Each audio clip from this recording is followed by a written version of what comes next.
welcome to the UAlberta Press's Literary Cocktails event. I'm very, very honored to be hosting this through the Pandemic Response Reading Series, and very happy to see all of you streaming in and using the chat. So just to let you know, my name is Lauren Carter, and this is the series that I started running once we went into isolation in order to help people with spring books coming out share them and be able to connect with readers and put their book out in the world. You know, it's such a lonely experience writing, and as a writer myself, I can't imagine not having a book launch, and so it just became really important to me to do what I could to help people with books out this spring, get them out there. So just before I hand you over to our MC, I'd just like to display that I have my cocktail here. I hope that since it is a cocktail themed event, I decided to sort of go all out and pull the fancy glass out of the top cupboard. Get my little very soft bartender skills going. Actually, it's really just club soda and pineapple juice, but that's pretty fancy. I will now invite our MC, Michelle Lopkowitz, to unmute herself and start her video, and she will be our host for the evening, and I will retire with my cocktail to enjoy. Enjoy, everyone. Thank you very much, Lauren. And welcome to the University of Alberta Press's 16th Literary Cocktails event, and the first virtual one.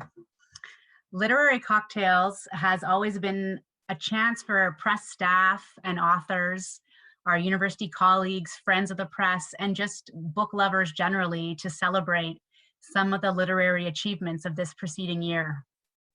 Usually this event is part of the Edmonton Poetry Festival. But since the festival couldn't be held this spring, we are exceptionally fortunate to be working with Lauren Carter and the Pandemic Response Reading Series for our first virtual edition of a literary cocktail. So cheers, and thank you for joining us. My name is Michelle Lopkowitz, and I'm Acquisitions Editor for Humanities and Literature at the University of Alberta Press. I was asked by my colleagues to MC this year. They want all of you to get to know me a little bit better, particularly since the Poetry Festival was canceled and a number of other, of course, events canceled in the province. So a tiny bit about me. I started at the press in January after moving back to Edmonton from Guelph, Ontario. Previously, I worked at University of Toronto Press, and before that, I worked at Broadview Press. I'm a graduate of the, I'm a graduate of the English departments at the University of Alberta for my BA and the University of Guelph for my MA. So it's been really exciting for me to come back to Edmonton, where I grew up, and slowly get reacquainted with the university and just with the city community again. I was able to revisit one of my first loves, cross-country skiing, this winter. There was a very robust winter, but now I'm summoning spring and looking forward to spending time in the River Valley, walking and biking, of course, at a safe social distance. So I'm currently coming to you from my parents' house, where I've been living in the basement with my spouse and my two kids, both under the age of 9. So I'm seeing tonight a little bit as a personal celebration too of things that have been getting me through these past few months, literature, and of course the occasional cocktail. So to begin, while we are coming together within this virtual realm, we live on lands that are the home of traditional territories to many First Nations, and we acknowledge them and their role as first storytellers. I'd also like to welcome all of our attendees from Canada's East Coast. We honor all residents of Nova Scotia in these difficult days. Their tragedy hits particularly hard during these challenging days of pandemic. So thank you very much for attending. And now I'd like to ask Doug Hildebrand, Director and Publisher of University of Alberta Press, to turn on his audio and camera and say a few words of welcome.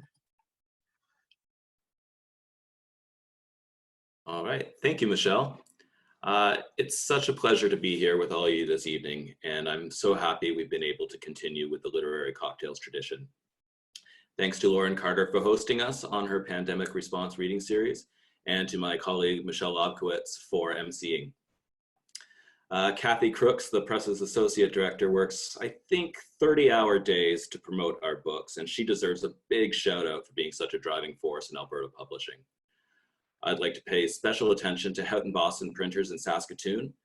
As many of you are aware, we've faced some pretty serious budget cutbacks at the University of Alberta this year, and we were concerned about how we would conduct literary cocktails. Houghton Boston, the printers of all 4 of the books being highlighted tonight, stepped up and really offered to sponsor the event, really coming to its rescue. As it turns out, and for obvious reasons, we didn't require that sponsorship, but we'll certainly be talking to them next year, and I encourage any publisher here or anyone else doing any printing to consider the really wonderful people at Houghton Boston. We at the Press lost 2 colleagues to the Alberta budget cutbacks, and I want to acknowledge them tonight, Monica Agali and Mary Lou Roy. Thank you for all you gave to our publishing program and for your friendship and collegiality. We'll miss you very much at the Press office and wish you all the best in your careers. Tonight is about the authors, 4 wonderful poets with whom we were so honored to work over the past year. Alex, Angeline, Kat, and Valerie, thank you so much for placing your trust in us to publish your beautiful words. On behalf of all of my colleagues at the Press, we're truly honored to have been able to work with you and have a part in seeing your poetry into the world. Congratulations to all of you. Cheers, and now back to Michelle. Thank you, Doug. And now on to the readings. So as Doug mentioned, we have 4 wonderful poets joining us tonight from coast to coast. And they have all published books with the University of Alberta Press in 2020.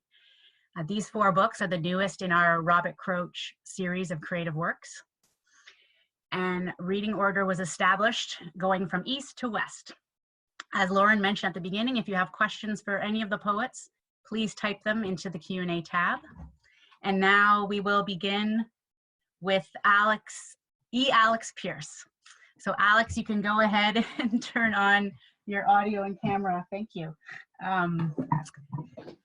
So the author of Vox Humana, Alex Pierce, is senior editor at Boulangerie Island Press, for whom her most recent publications are Salt and Wild, Shelburne County Anthology, and Obeyed, Poetry and Prose from Nova Scotia Writers. For 10 years, she taught creative writing at Cape Breton University. Alex conducts manuscript review workshops throughout Canada, and her work has been widely anthologized. She lives in East Sable River, Nova Scotia, on the ancestral and unceded territory of the Mi'kmaq. Her new book is To Float, to Drown, to Close Up, to Open. Please welcome Alex Pierce. Here's the book. Whoops, yeah, got it. Or the cover. Thank you, everyone who's here. I can feel it, there's a lot of you. I'm going to read one poem tonight, The Creek. And I'm reading that poem, well, because that poem told me to read it. But right now, the way things are, our landscape, whether it's a city landscape or a rural one, is where we go and what we have to hold on to. And that's why I've chosen that particular poem. Before I go there, I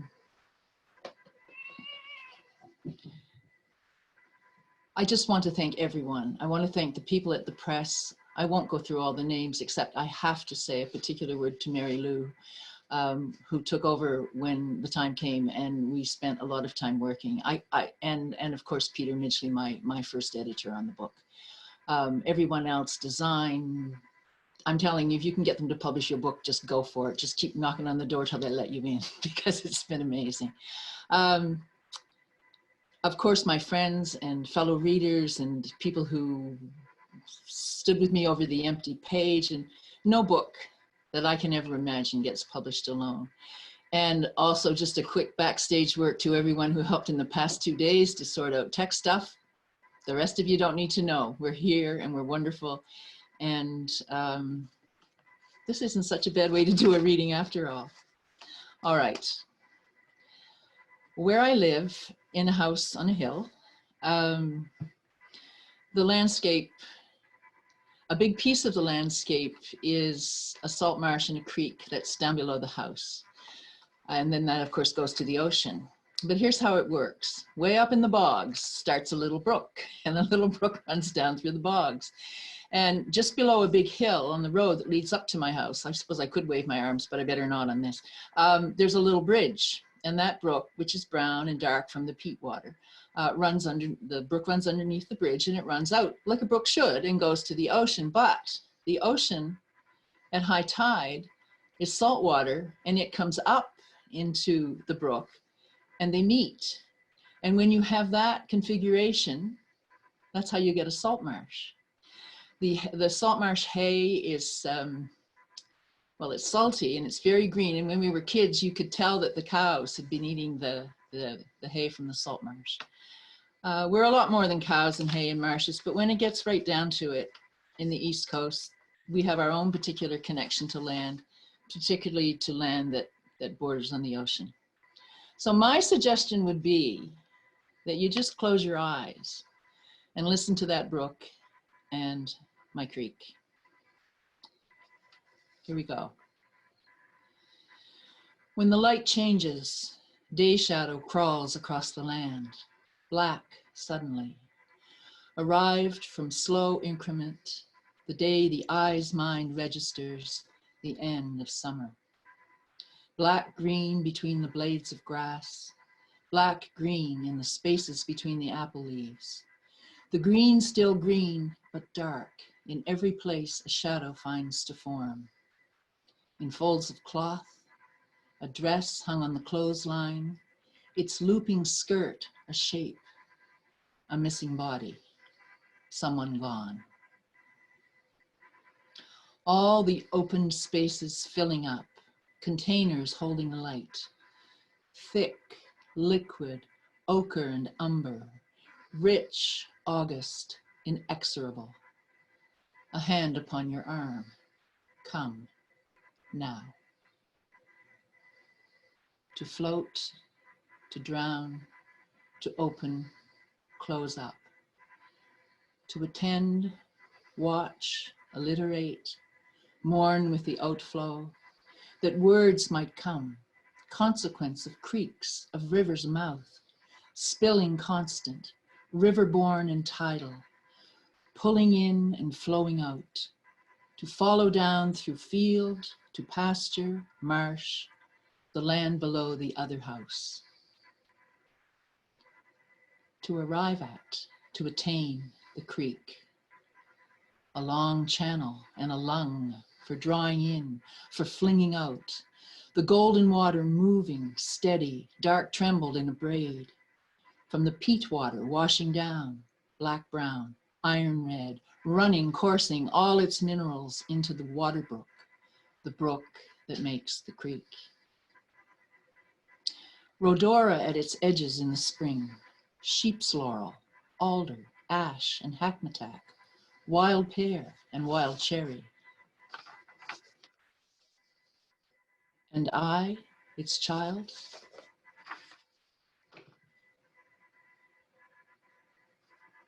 it's given shadow, accompaniment, like clouds mark on land on a high summer's day, the meaning of footfall, to run here from childhood to now. Not chosen, only seen, caught up, spit out. The water draining down from sphagnum moss and goldenroot, black spruce and bakeapple, cranberry, alder catkin, lady slipper, guarded, hidden, huckleberry, chokecherry, bunchberry, filling the cut tracks of the sled road, seagrass and lamb's quarters, goose tongue greens and sea lavender, wild barley, a patch of bitter lovage, and marsh grass, so sharp it cuts your feet. The brook water sluiced clean across the granite stones, remnants of a crossing space, pulled across the marshland, gurgling out of its opening throat, disgorged into the sea, where the waves turned brown to meet it, sharp seawater turning gold to meet it, coming back. And I, its child, barely human, its spare, salt, wild thing, sent to run across its edges, float along its edges, only like shorebird, sandpiper, and willet, to tip plain along the sand that breaks and falls, dissolves and makes new edge at every tide. This is what will happen when I die. My mouth will become the creek's mouth, and my throat will slide into its channel. My lungs will spread out over the salt marsh. Water from the water brook will pour out and make its gurgling sound. I will lie face down. My windpipe will become the passageway. My gut will lower itself into the swimming hole. The wings of the iliac crest scoop out a basin. My pubic bone will find its way into the sand and press down against the channel's ridge. My knees will dig into the gravel, and my legs will stretch back toward the pond that fills twice a day at high tide. Water will flow through me into all my openings and channels. I will lie down. I will lie down. My voice will speak through its mouth. Its mouth will speak through my voice.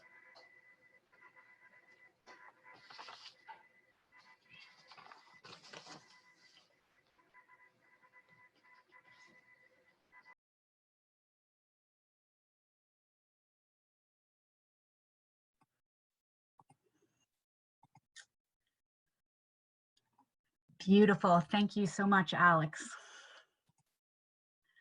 And now we will move a little west to Angeline Schellenberg. Angeline is a poet living in Treaty 1 territory in Winnipeg, Manitoba.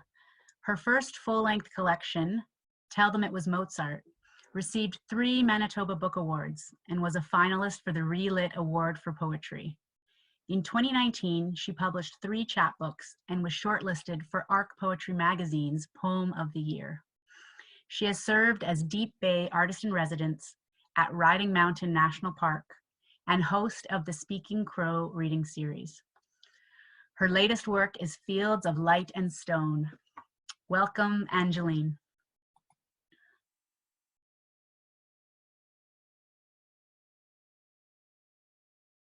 Greetings from Winnipeg. I would like to read a few short pieces from Fields of Light and Stone, which is about all 4 of my Mennonite grandparents. Dementia, warm October. These days, darkness slumps, its pants slung low, hands in its pockets. I've stopped covering the tomatoes, but this morning rose 20 degrees fair. You return my hello, and we gulp time like breath. Even the wasp in my ear is translated. This may be the last day. The wind does not hurt my cheek.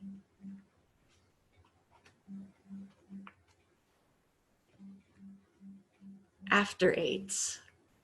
Every Christmas, I sat across the kitchen table as he peeled back my invisible tape, unfolded the silver wrapping, pulled open the tiny file box, its dark sheets of music crinkling, and slid a single wafer into his palm. His wide lips smacked. His eyes met mine as liquid mint and Old Spice mingled on his chin. His deathbed confession, I never liked them.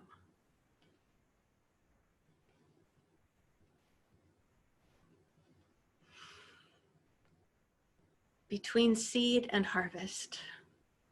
A master of beginnings, great-grandfather, you turned the communist closure of your plow dealership in Noy Samara, named for the new winged fruit of ash and maple, into an excuse to start. The cheese factory you always wanted, the mill where your family never starved, the general store that stood long after you came to Canada and struggled to become a farmer. After great-grandma dies and you marry her sister, their faces indistinguishable in this photograph. She will starve your daughter and leave your family broken. There are no fairy tale endings, but there are middles. Your first love steps off the train in Moscow. You on leave from the battlefield. She running to your arms, crying, soon we must say goodbye again.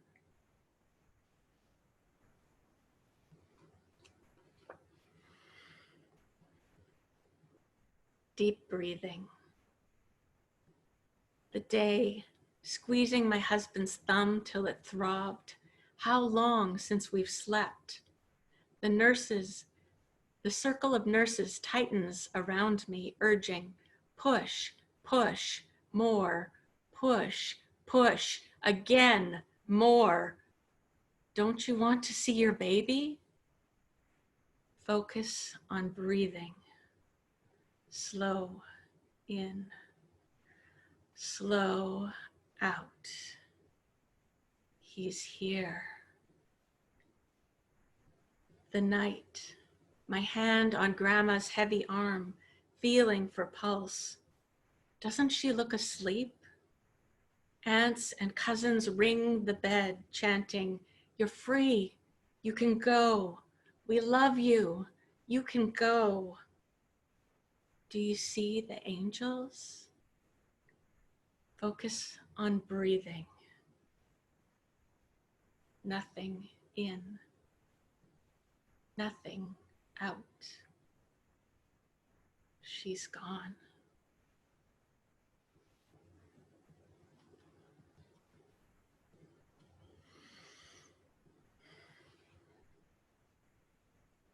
Oma's girl. The Sunday sun through chaff-dusted windows bakes the center row of white buns, wisps pinned up tight. I am wedged between the heavy skirts that have held this polished pew in its place since Ezekiel, eyes on every side. Oma's pale fingers pass a cert to freeze my tongue. Her hand holds down my bobbing knee, my leotard running. While the song leader's coattails sway, the chorus rises under my skin. The trees of the field clap and valleys tremble, but I must be still and know whose I am.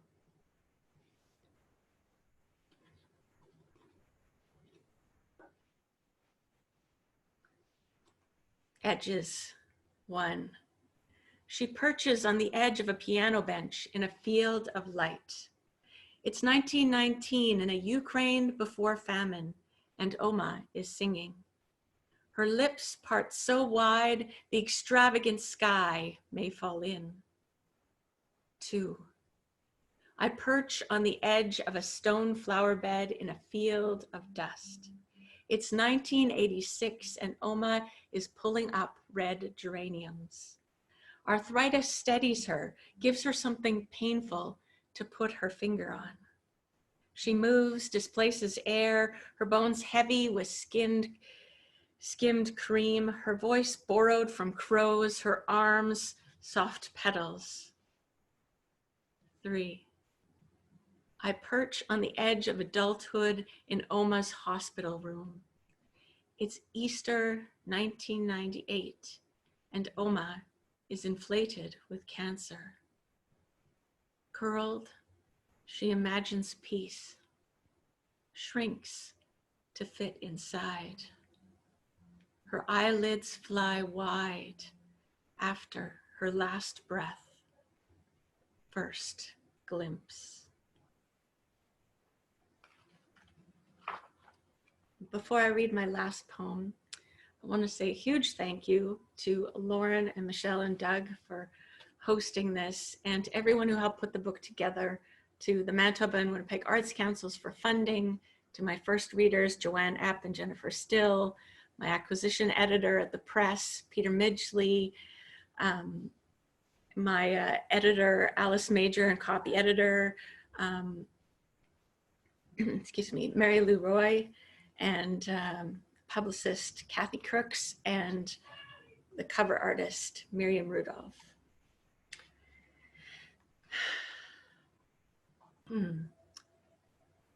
His hands. Across the bed rail, Opa's heavy hand grips mine like a doubt.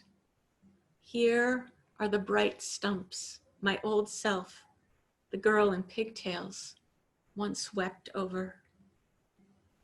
When I receive my inheritance, I will open Opa's German Bible, and from it a Last Supper print will fall, Jesus's palms up, scratched across its back, but woe to the man by whom he is betrayed. I rub Opa's missing fingers, dead ends. A little girl would know how to kiss them better.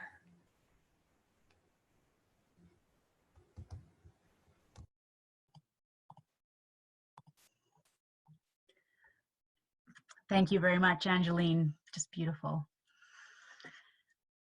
And now for our third reader, Kat Cameron. Kat is the author of the poetry collection Strange Labyrinth. Her book of short stories, The Eater of Dreams, has been just shortlisted for the Danuta Gleed Literary Award. Her fiction, poetry, and book reviews have appeared in over 50 journals and anthologies in Canada and the United States. She lives here in Edmonton, which is Treaty 6 territory, the ancestral and traditional territory of the Cree, Dene, Blackfoot, Saulteaux, Nakota, Sioux, as well as the Métis. She is reading tonight from Ghosts Still Linger. Welcome, Kat. Thank you. Thank you to the UAlberta Press and to the UAlberta Press and the Pandemic Reading Series for organizing this reading. I thought I'd start with a poem about an earlier pandemic, the plague of 1665 in London. And the quotations are from the diary of Pepys. A diary. And so I am reading Pepys, that hypocrite, blackening his wife's eye and then nipping down to the tavern to fondle Bess, the serving wench, and recording all of it.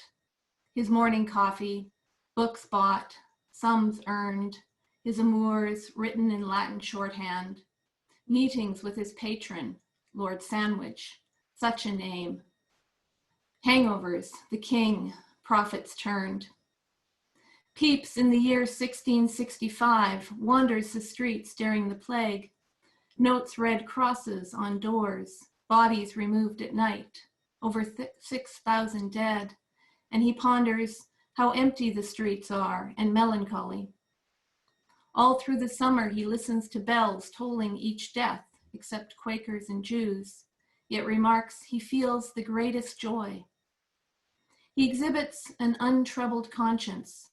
In December writes, "Thus ends this year to my great joy," before he adds up his profits, his estate increased through diligence. He ends, "Pray God continue the plague's decrease, but only so the court may return." So there are 3 sections in Ghosts Still Linger, and the first section is about more personal ghosts. And tomorrow is the 27th anniversary of the death of my first husband. So I'd like to read part of an elegy written for him. And the elegy is in 2 voices.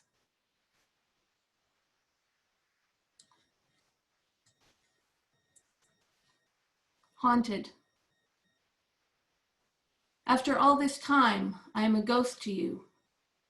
You're on an island writing poems. You wanted to be free of memory, the sooty slash of absence in your poems. Old loves fall away like rotting trees, or drift like flotsam in the ocean's foam. After all this time, I am a ghost to you. You are an island writing poems. 2. Black mast and black sails, swollen with wind, slashed kanji of the heart's stylized shell. Breathe in cathedral trees, columns of light, buried in bracken, fragments of a snail's shell. A necklace pieced from seed pearls, gold, sorrow, and a painted sapphire shell. The room has been emptied, chair and table, bureau, bed, nothing left but memory's shell. 3. You shredded papers, sorted through old clothes. You kept my pink shirt. You always cried. So little that we own holds meaning. Think of death as a slow shedding of possessions. You often cried. Over gray spume, white clouds drift, crumpled fragments of paper, a seagull's cry. If I call, you won't reply. You cannot hear me through the gate of time. You seldom cry. 4.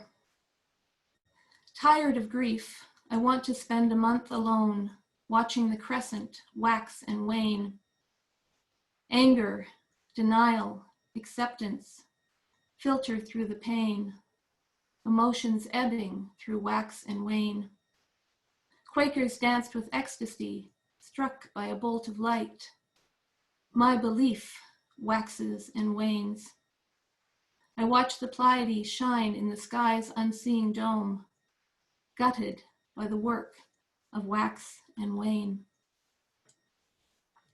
And the second section of Ghost Still Lingers is about the Alberta landscape and the people. And so this next poem is about my great-great-grandparents who came to Alberta in 1891. And I have some pictures of them I'd like to share.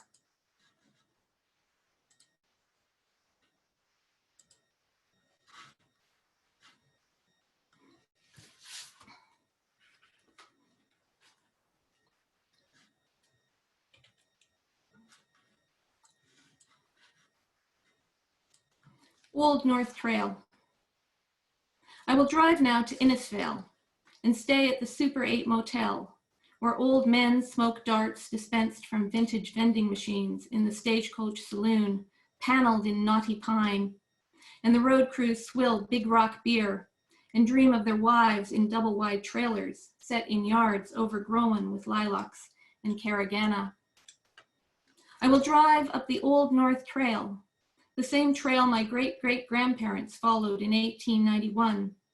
That spring the Red Deer River flooded, the men missed the ford and foundered. A horse drowned and a loaded wagon floated downstream with a young man clinging to his possessions. The silted river flows into the present, and at the Innisfail Rodeo, farmers decked out in check shirts, cowboy hats, and jeans sit in the bleachers, forecasting the barometer in Swedish, French, English, and German. And their kids perch on the rails and pet the horses. And the parking lot behind the grounds is crammed with millions of dollars in fifth wheels and RVs from cattle and oil in God's country. And the final section of the poem was written after a trip to Wyoming with my husband. And we saw at the museum, the Cody Museum, artifacts of Buffalo Bill and Annie Oakley. And so the picture is of Annie Oakley's hat and one of her guns and the glass targets that she would shoot during the Wild West show. So thank you again to the U of A Press for publishing Ghosts Still Linger. Glass targets in a museum. They always put women behind glass. Annie smashed hundreds, amber or cobalt blue, mold blown by Agnew and Brown, exploding in a shower of feathers and sawdust that coated the crowds below. In a shooting contest, she beat Frank Butler by 1 shot to win a $100 bet. But Annie, Get Your Gun changes the story. She loses. Annie, keep breaking those spheres above our heads. Targets clear as glass. No tricks, no lies.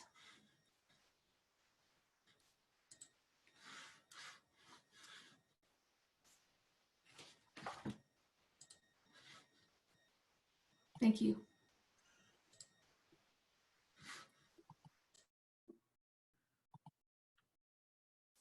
Thank you, Kat. And finally, poet, author, and public speaker Valerie Mason-John is the co-editor of the award-winning book, The Great Black North, Contemporary African-Canadian Poetry. She is the author of 10 books, including a poetic social justice commentary on the issues of African diasporic people. Her most recent book explores African wisdom. She will be presenting from her home in British Columbia, where she lives on unceded territory belonging to Coast Salish peoples. Valerie closes out our program reading from I Am Still Your Negro. Welcome, Valerie. Thank you. I'm really nervous. I've got my laptop down there, I've got my cell phone here just in case the tech doesn't work. And you're supposed to laugh at that, but I can't hear you laughing. But anyway, I want to say a big special thank you to Jenny Edwards, to Mary Lou and Kathy Crooks for supporting me through this process, and for Alan for settling on a great cover with me. And so thank you. And let me just take a pause.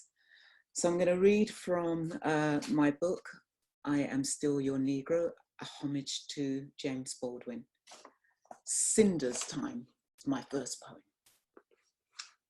Stones at my window to tell me it's Cinderella time. Midnight, my Prince Charming waiting beneath my window for me to shimmy down the drain pipe. Tiptoe across the floorboards to my window, and I give the signal. I flash my cell phone. 5 minutes and I'll be ready. Stuff my bed with an old blanket just in case mum or dad are paranoid and do a routine check on their only daughter. Drag on my baggiest jeans, t-shirt and dancing shoes and age my face for the night ahead. And down the drain pipe I slide. Stars are bright tonight. My Princess Charming shines like a Big Dipper in the sky. My first night out at a rave. I'm 25, borrowed another 10 years for this event. My princess has nicked her brother's mountain bike. No chariot tonight, just a hard, battered saddle.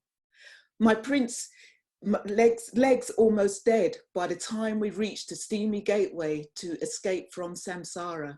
Warm gusts gladly greet us as we join a lineup of juvenile delinquents and aging hippies. It's 2 a.m. I've been struck by lightning, great balls of fire, flashing missiles, thumping beats make me giddy.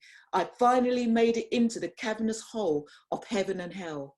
All I want is water, a toilet, some air. But my princess is in charge. She sits me down in a corner, perched on top of a mountainous range of handbags, coats, shirts. She cavorts around me, whips me into a frenzy, fans me with her t-shirt, splashes me with her water bottle. I'm up like a jack-in-a-box. I'm a jumping jack, somersaulting between sticky bodies. I subscribe to the aerobic chemistry, manically bonding with the frenzied crowd crammed in around me. This is techno, my Princess Charming screams. Tribal progression, garage, trance, freak out! I let go of my inhibitions, hang on to her lyrics, let myself be hypnotized by the DJ's pumping beats, appreciate the miseducation while secretly wishing that she would notice I'm exhausted. And all I really want to do is go back home to my warm, cozy, respectable bed, curl up with my Winnie the Pooh hot water bottle and dance away in Noddyland, where it's peaceful, safe, still. Peaceful, safe, still. This next poem goes out to all those who have never known their father. My father's prayer. My father, who art in the universe, what on earth is your name? Will you ever come? Thy will be home, dead or alive. Give me day or night your daily name, and I will forgive your sons, forgiving all those who have colluded with your sins, and lead me not into more unhappiness, but deliver me from this pain, for thou have the power and the knowledge for ever and ever of all men. This next poem is for Ahmaud Arbery, who was shot for being just black and jogging in the streets, and for the many black people who have been shot for being black. Another one bites the dust. Strobed red and blue, crazed and flooded by police light. She cradles her 18-year-old son, stiffening on her breasts, murdered by cops in a gunfight, resisting wrongful arrest. She wails, my son is dead, not even old enough to graduate, smothered, covered in his bloodshed, killed by fear and senseless hate. Collapses uncontrollably blubbers, cradling, soothing, screaming, lifeless. Who cares? Just another black body dead in the gutter. One more death, corrupt and senseless. Another one bites the dust.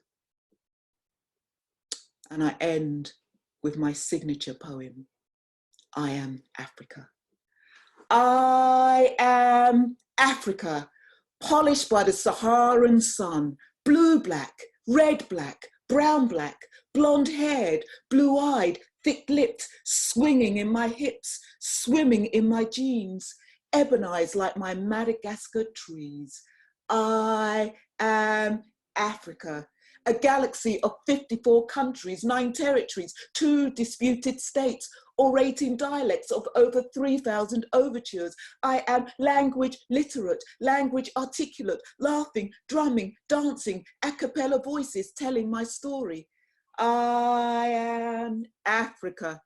Diamonds, bauxite, iron, shaken and taken from my red, hot earth, blasted from mountains, sold by corporates, ransacked, pillaged, death, blood leached from my peoples. I am Africa. Pharaohs, gods, idols, kings, queens, pyramids, temples, dictators, child soldiers, rebels, Muslims, Christians, traditional, amputation, starvation, ethnic cleansing. I am seeking reparations.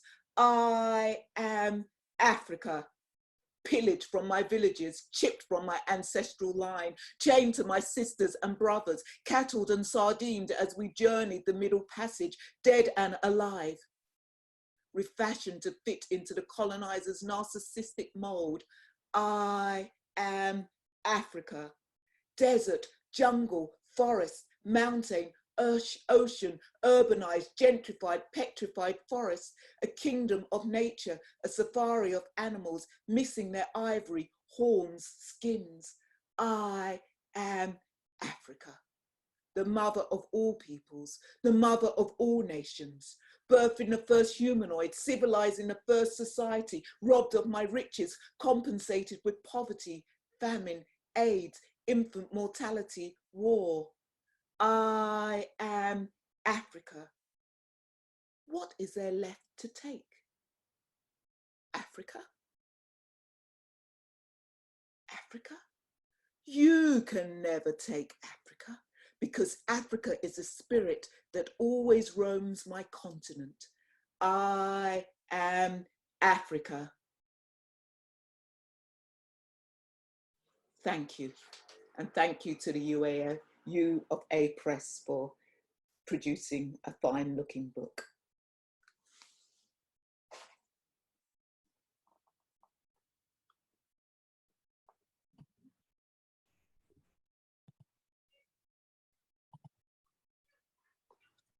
Thank you, Valerie. So powerful, beautiful. Thank you, Valerie, Kat, Angeline, and Alex, for sharing your beautiful words with us. Now we've come to the section of the evening where we can take questions from the audience. So if you're late joining, you can ask a question by using the Q&A function, which is down below in the middle. And there's also a way to ask a question in person by hitting the button that says raise your hand.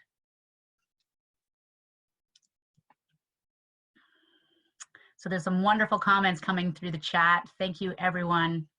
Words like powerful, awestruck, beautiful, impressive, wonderful. I really appreciate everyone attending.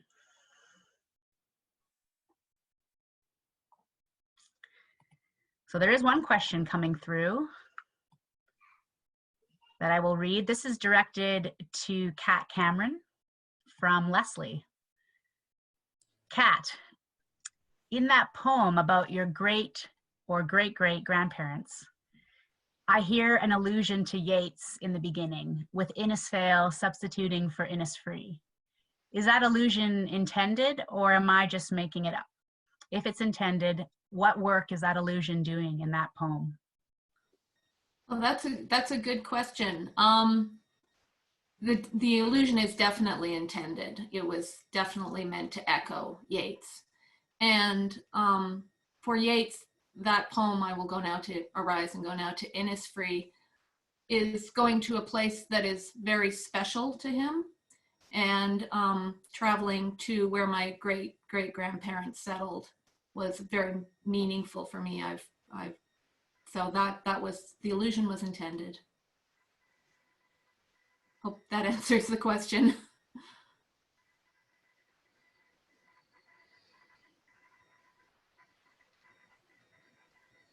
Thank you.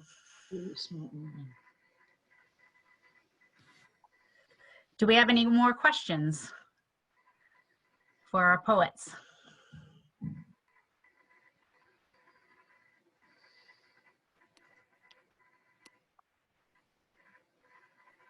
Okay, here we are. To Alex. This is from Alice. I love the lists you incorporated. Can you talk about using lists in poems? Oy, oy. They're a wonderful thing, and of course they have to occur. Every blessed plant, bush, and so on actually grows around that creek. And I think the lists must have come to me. I started in spring and remembering what, that's not what she's asking, but here it goes. Remembering, you know, what I'd seen and when I'd seen it. And I think that the list goes from summer, you know, from the first things that you see. Rhodora is the first one. It's actually like a wild rhododendron. And I think a list has to be kind of in the poem, and then you have to find you have to follow it and not be scared of the list, right? Because it starts anyway. That's how I would work. And this one certainly came naturally out of the landscape. That's the best I've got. And Valerie's poems had, well, that's up to Valerie to say, but that accumulation of one thing and then another thing and then another thing it can also be extremely powerful.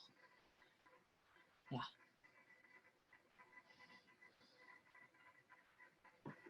We have a question for Valerie. Can you talk about James Baldwin's influence on these poems? Yeah, thank you for asking that question. In the book, I do actually use several quotes from James.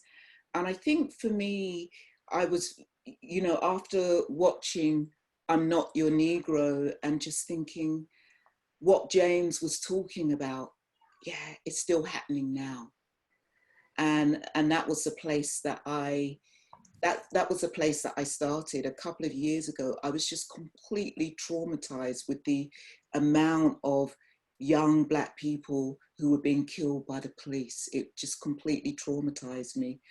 And, you know, James is part of that negritude movement, which was really looking at actually giving Black people a voice and actually talking about what was happening to our community. And then watching If Beale Street Could Speak, and just watching that film and just thinking, this is still happening. Things haven't really changed. So for me, that was my connection to James Baldwin, and also being a real big inspiration to me as well.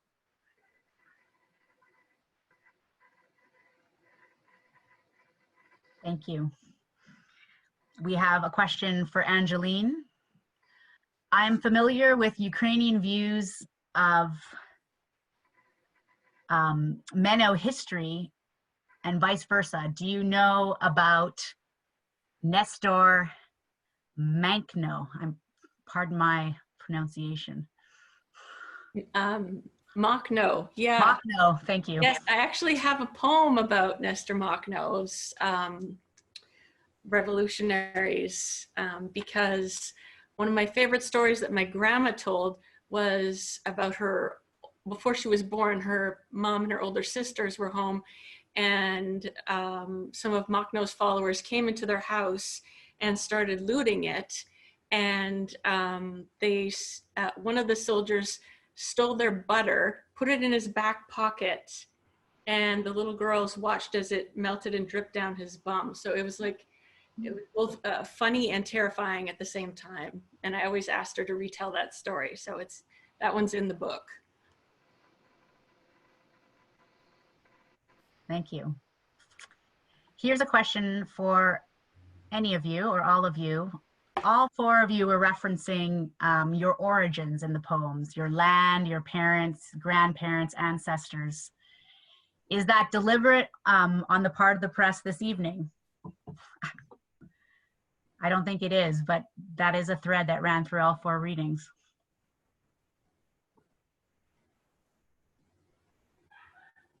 Does anyone have comments about that? I don't mind answering that. I would, and also it segues to a question that was put in the chat and not here, saying that it was a performative element, and did I mean that? And firstly, what I want to say is that I would say that one of my ancestors spoke through me. So in this book, I have Yatta, who is, you know, one of the gods, one of the supreme beings of Kono in Sierra Leone, which is a place where you get the diamonds from. So that's the place. Whenever you go to Sierra Leone, and you go to Kono, people always say you're going to bring a diamond back. Okay, so I really, for me, Yatta, there's a commentary going all the way through the poetry, and that's my ancestor speaking. And then to the other question, that I do come from a performance background, but actually some of my poems are sonnets and villanelles.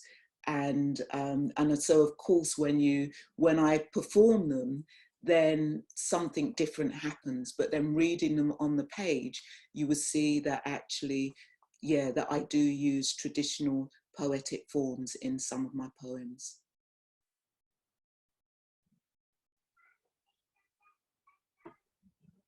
Does anyone else want to speak about that connection with the idea of ancestors and how it comes through your writing or compels you to write? There is another question here for everyone, which is about, do you feel compelled to write right now during this pandemic time? And if you do, is it about the pandemic or is it something else? It's not about the pandemic for me, although I know something's really shifted. It might be about the pandemic a long time from now after it's all distilled, because that's how poets tend to work. But there's a kind of suspended grief in the air. It took me a while to figure out what it was, a kind of pressure. And I find too that people, when they talk to one another now, anyone, phone calls, they're not afraid to say I'm depressed or there's anxiety or there's something. That's not the way, you know, just ordinary, the conversation usually goes on. So that's the, are you compelled to write? I've written a few things and found that there's a creeping in, a different way of just expecting death, or, you know, something like that. Although poets go there anyway, naturally. But yes, there's an influence, but it's not like the way many of us might have thought, oh, wow, isolation, perfect. I'm used to that, right? Writers are used to that. Okay, someone else. Kat, you want to try? I haven't been writing as much as I would like. I actually signed up for the CV2 two-day contest to just push myself to write a poem, and it did end up indirectly being about the news and what's happening. So yeah, it's, you think you have space to write, but some things don't seem worth writing about right now. So for me, that's what I've been finding. Someone else? Well, as a mindfulness and a Buddhist teacher, I have been asked to comment on the pandemic. And so I've, not in a poetic form, but I have actually written about the pandemic from the place of uncertainty. And maybe that's the place poetically that I could write from. It's from this place of uncertainty, you know. So from a mindfulness perspective, everything has always been uncertain. Nothing is new. This is the thing, that we're talking about living in uncertain times, but things have always been uncertain. It's just explicit in our face that things are uncertain. So yes, I have written, not in terms of within the poetic genre. Sorry, that's it, Valerie. That the uncertainty that is always there, and that we do so many things like calendars, and I'm going to yoga in the morning and everything to keep the uncertainty away. And now everywhere, it's explicit, it's out there. And that, you know, when can we get back to normal? This is normal in a way that we didn't know. The mask got torn off, and of course we're all wearing masks. I mean, yeah. At first I felt too unsettled to find words, but so I was doing more pottery or other things then, but I've been forcing myself to write a bit every day, and Lauren gives prompts on Facebook, and I do those because when I do write every day, that's what gives me the juice to feel hopeful again. So it's not a compulsion to write, but knowing that I need to, and then I feel better. So, and sometimes the pandemic will slip itself in there, and sometimes it won't, but I don't usually try to write about it. Okay, here's another question for everyone. To all the poets, this is from Ariel, what made you interested in publishing with U of A Press? Because they were the only one who would have me. No. I wanted to say that when I saw that question.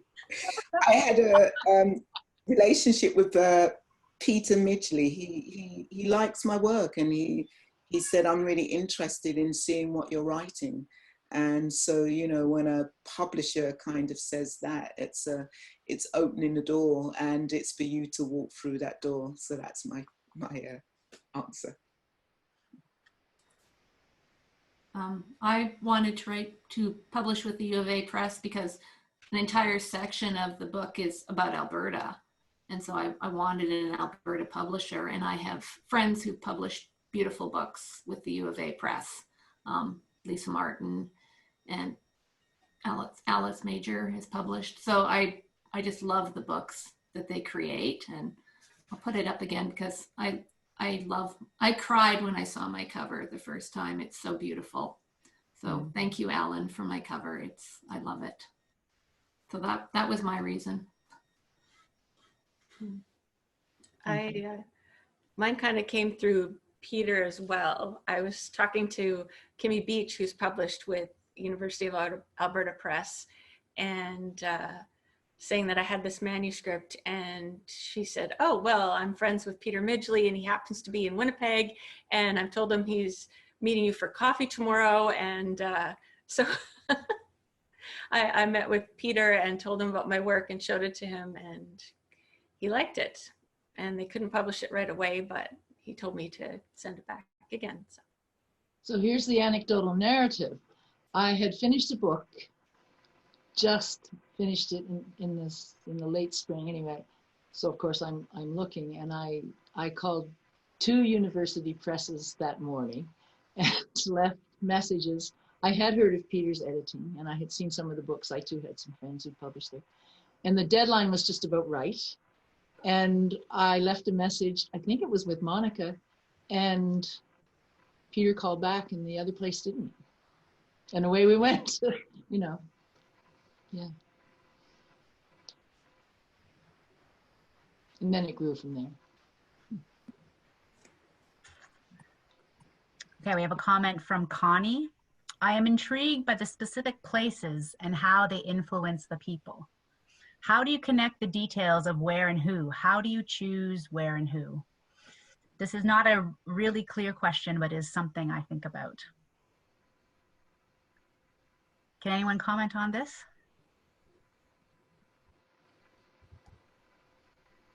What about you, Alex? You situated your poem in a very specific geographic, or you put us in that frame of mind of where your house and where you were reading from. I'll start with where. Mm-hmm. Okay.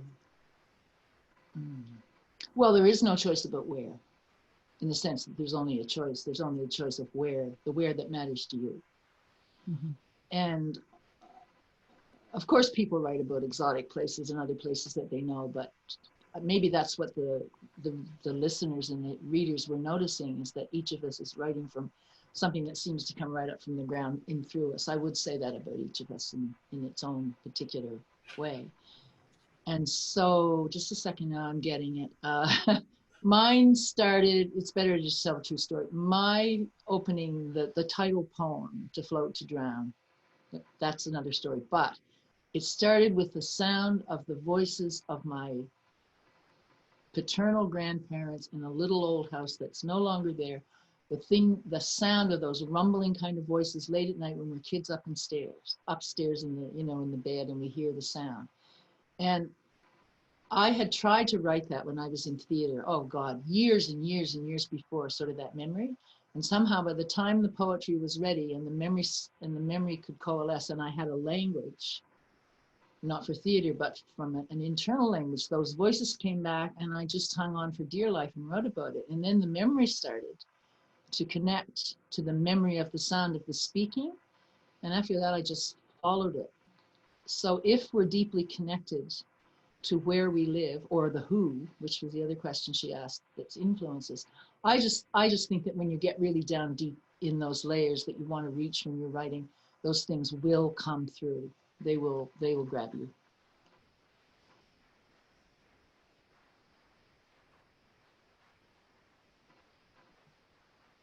Does anyone else want to speak to this, or the genesis of this particular book for you, the where and the who?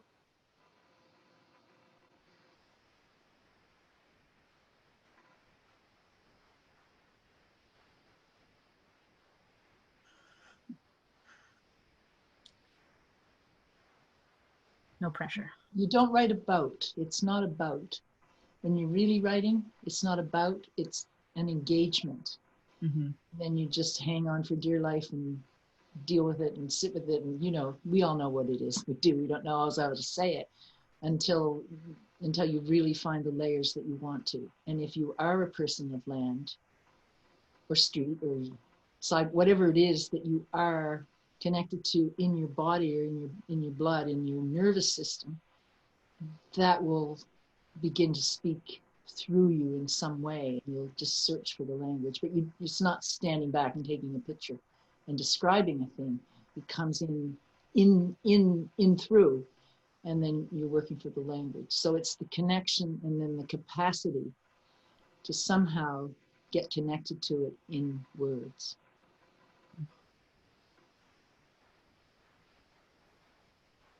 For me, it starts with the who. So my first book was about my kids, and there wasn't a lot of where in it. But now this book about my grandparents, because they were all farmers and gardeners and so connected to the land, and they had this huge life change of moving from one side of the ocean to the other, then the where was more important in this book.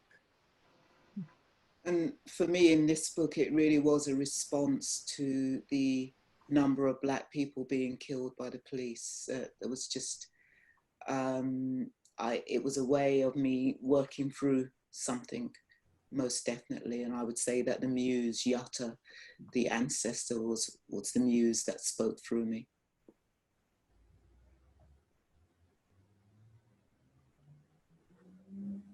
Okay, thank you. Alex, a question for you from Conrad, or this question could be for anyone who wants to take it up.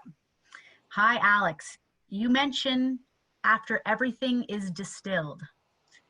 I wonder if you could say more about the length of time or process that it takes for you to develop a poem. And in brackets is written, I thought perhaps I noticed echoes of your Creek writing in work from a decade ago in Banff. I think perhaps he did. Yes. Well, I was thinking when I would try to explain it to myself, distillation. We could go to spirits. We could go to how long it takes to make good single malt, for real, in an alchemical way. And the first image that came to me a long time ago was, how many fields of lavender, or whatever, flower, roses does it take to make a bottle of perfume? I mean, that's what poets are up to. And then you can go to images of alchemy and everything else, but the kinds of processes that take a long time and have a lot of layers to them. You can pick a flower and you can put it on your table. If you want to make perfume,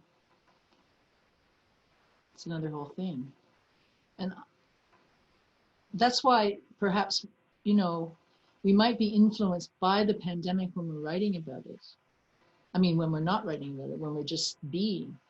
But I don't think the really fine pandemic poems, they're not going to come for a while. I don't think they can. And yes, the echoes are there, Conrad. Yeah, because the creek's still there, and I'm still there.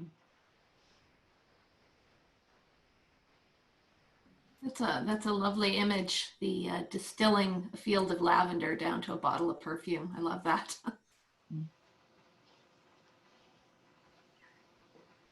Valerie, part of the question that was asked earlier about writing for spoken word versus writing for the page, do you want to speak a little bit about that with regards to this question about length of time or process or distillation? Yeah, I mean, I would say that the poem Another One Bites the Dust, which is a sonnet, it took me a couple of years to write, actually. There is that, for me, there's that muse moment, that what is it that I wanted to say, and not to force it, and then sometimes a poem just comes out and then it's in the editing process of just really editing it and refining it. Yeah. So, I mean, if I had time, it would be poetry that I would always write, because there is something about distilling it. I think, if you could write your novel in one word or in a haiku, what would it be that we would be saying? So definitely, I actually do love working in form in haiku or villanelles. It's a bit like working with jigsaw pieces. But as I say, some poems can take 2-3 years to come. You want to write something, but what is it that you want to write?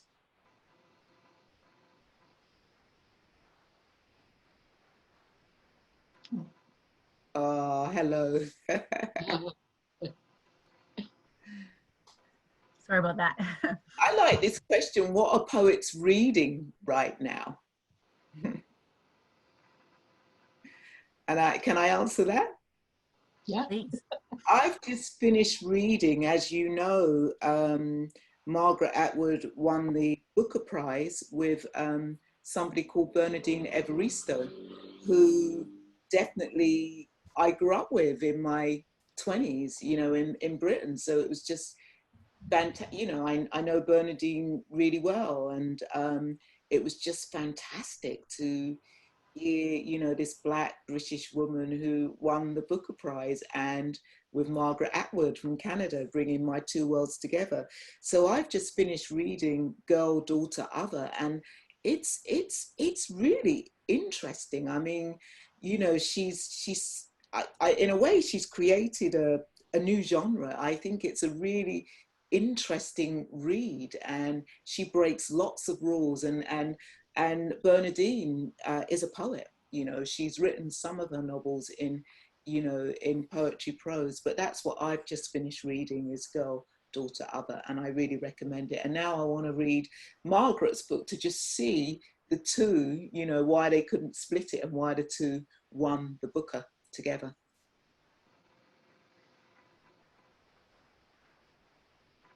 I just read an interview in the Paris Review with Rachel Cusk, and it was, let's see, I spent some time reading, I think the last time, one of her novels, you know, one of the most recent ones. And it's rare that an interview really opens up a writer's process in a particular way. So I'm just saying, if you want to find that interview and her novels have pulled you in or puzzled you or made you want to read them, it's unusually accurate. It was like, okay, I'm reading the interview, and then I'm remembering what I read, and everything starts to fall into place. So there you go.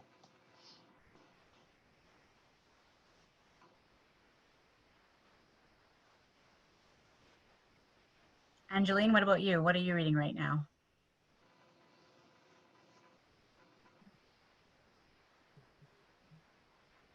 I'm finding it hard to concentrate on reading.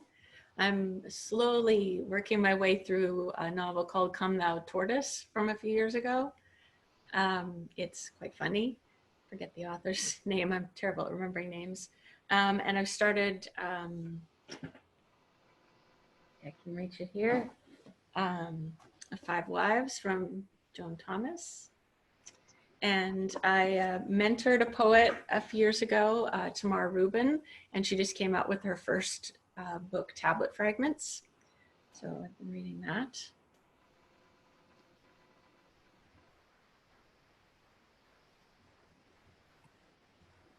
Kat, reading? I just received a huge box of poetry from Brick, the 50 bucks for $30. So I'm working my way through those, and I finally have a book that I'd ordered, the third in the Cromwell series by Hilary Mantel, I think it is, The Mirror and the Lamp. So I read Wolf Hall a couple of years ago when it came out and loved it. History again, so I'm always interested in reading historical novels. So I'm looking forward to reading that.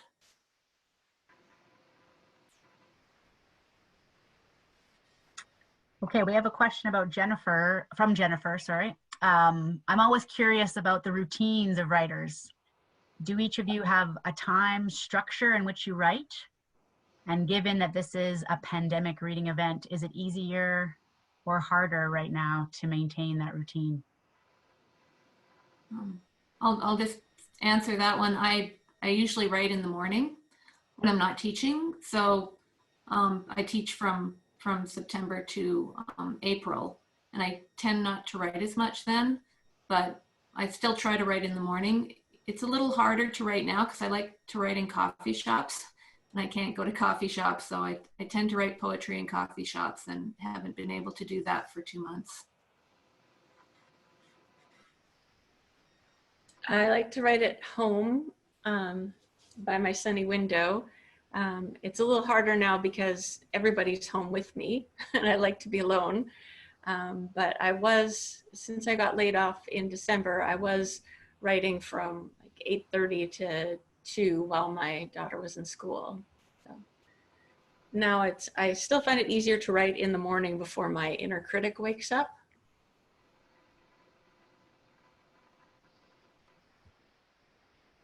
My routine is there isn't a routine.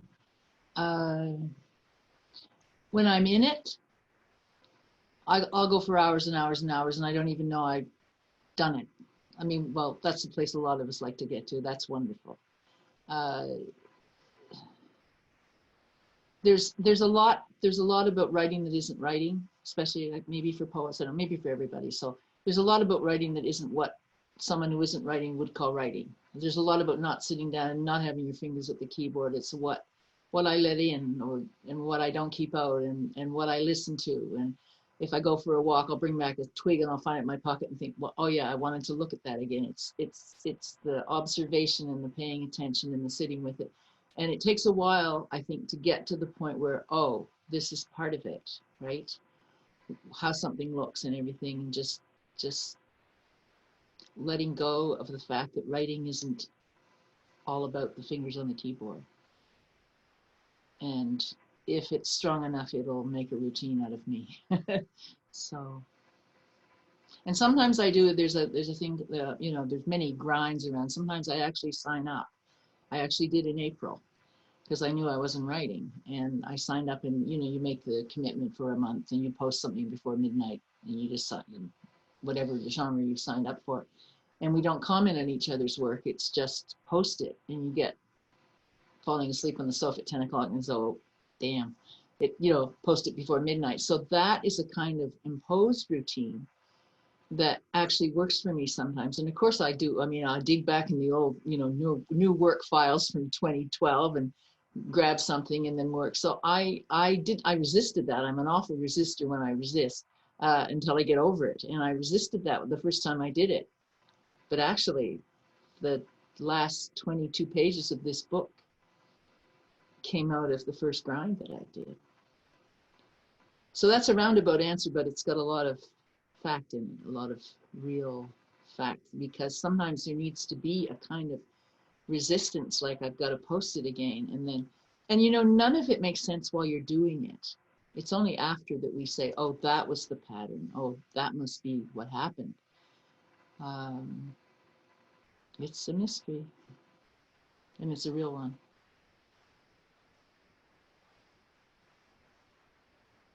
Thanks for that, Alex. Much of what you says resonated for me, because I've got friends who are writers, and it's like that's their time and that's when they write, and I'm just not like that.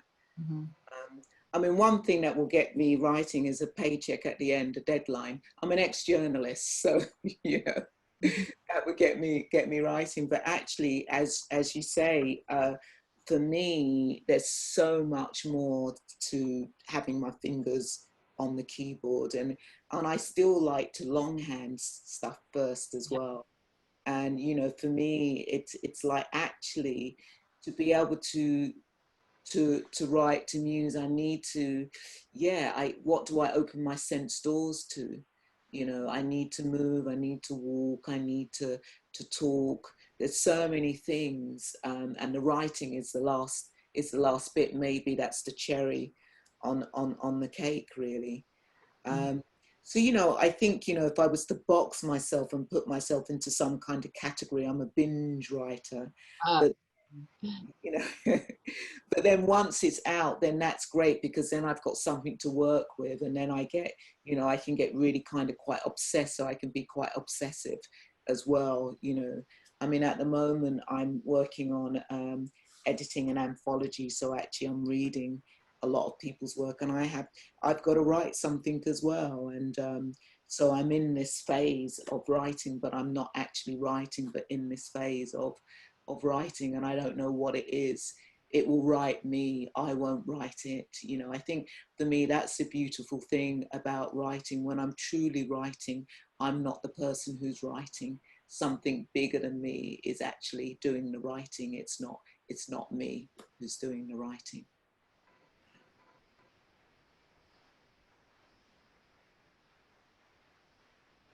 lots to think about. Thank you very much for offering some insight into your process, all of you. I think that's really inspiring for all writers out there. I think we're going to wrap up, if that's okay. Thank you everyone for posting your questions in the Q&A and all the amazing comments that have been coming through the chat. I'm trying to read them, but it's been a wonderful evening. I want to thank Valerie, Kat, Angeline, and Eric, and Alex for sharing your beautiful words with us. To hear more from these 4 fabulous writers, please buy their books from your favorite bookseller. Many booksellers now are offering delivery or curbside pickup, and perhaps some are starting to reopen to the public as well. We will post a link to a map that shows where you can find your favorite local bookseller. I would like to say a special shout out to McNally Robinson Books, the official bookseller for the Pandemic Response Reading Series, and to Audrey Books here in Edmonton, the official bookseller for the Edmonton Poetry Festival. So thank you, poets. Thank you, Valerie. Thank you, Kat. Thank you, Angeline. Thank you, Alex. Very special thanks to Lauren Carter. We encourage you to support her wonderful work. If you had fun tonight, go to her website. It's laurencarter.ca and look for the PRRS section. And there's a little button on the right-hand side, if you scroll down a bit, which says, any support appreciated. So if you can put in a few dollars, that would be wonderful to support this amazing work she's doing. And finally, I'd have to thank you, the audience, for attending, for your thoughtful comments and questions, and for supporting and celebrating writers and creators with us tonight. We really appreciate it. We appreciate you sharing this special time with us. And we wish you and everyone in your family health and to stay well.